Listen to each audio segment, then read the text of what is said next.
সেদিন আমরা চলে গেছিলাম সুরসাগর। সুরসাগর হচ্ছে আমাদের বাড়ি থেকে 15 থেকে 16 মিনিটের রাস্তা। ঠাকুরের কিছু বাসনপত্র এনেছিলাম।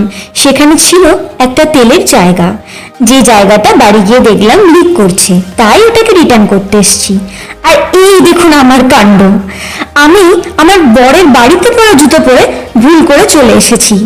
যখন জুতো ছেড়ে আমি বাসনের দোকানে যাই, এসে দেখি আমার জুতো নেই। আমি এদিক ওদিক খুঁজি, তারপর দেখি যে আমার বরের পায়েও একটা জুতো, আর বর যে বাড়িতে যে জুতোটা পরে সেটাও দেখছি ওখানে নামানো আছে। তো আমি ভাবি হয়তো ওর মতোই কেউ জুতো কিনেছে। তারপর আমার বর বলে, আরে আমি তো আমার জুতো পরে এসেছি, বাড়িতে যে জুতোটা আমি পরি সেটা পরে তুমি চলে এসছো।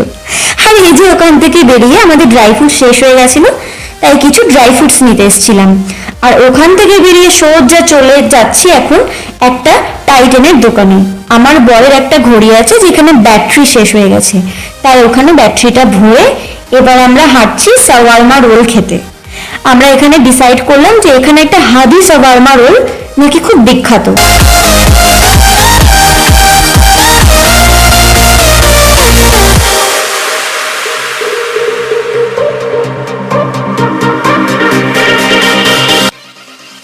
আর এই হচ্ছে শাওয়ারমা রোল। এখানে কিন্তু দুটো আইটেম পাওয়া যায়, একটা হচ্ছে ব্রেডের মধ্যে শাওয়ারমা দেয়, আর একটা হচ্ছে যে রুটি থাকে তাওয়াতে সেকে দিয়ে সেখানে শাওয়ারমা দেয়। তো আমি ব্রেডের মধ্যে না নিয়ে রুটির মধ্যে শাওয়ারমা নিয়েছি। আর সেখান থেকে সোজা চলে এলাম ক্রোমাতে। আমার একটা মিক্সার গ্রাইন্ডার দরকার ছিল, তাই কেমন হয় বা এখানে কিরকম আছে বা কত প্রাইজের মধ্যে সেটাই দেখার জন্য এসেছিলাম। আর সেখান থেকে বাড়ি যাওয়ার রাস্তায় একটা ফলের দোকান পেলাম, রাস্তার ওপরেই ছিল। সেখান থেকে নিয়ে নিলাম আলাদা আলাদা দুটো জায়গায় সবেদা, একটা দিদার জন্য একটা আমাদের জন্য।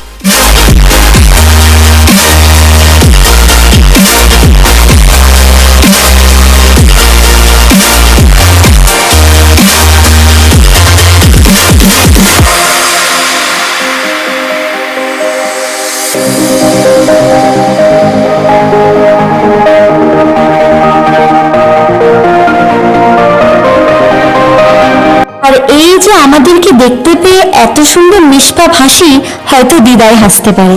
তো চলুন আজকের ব্লগটা এত দূরই, আবার নেক্সট ব্লগ আসছে খুব তাড়াতাড়ি। ততক্ষণের জন্য সবাই ভালো থাকবেন, ভালো লাগলে অবশ্যই সাবস্ক্রাইব।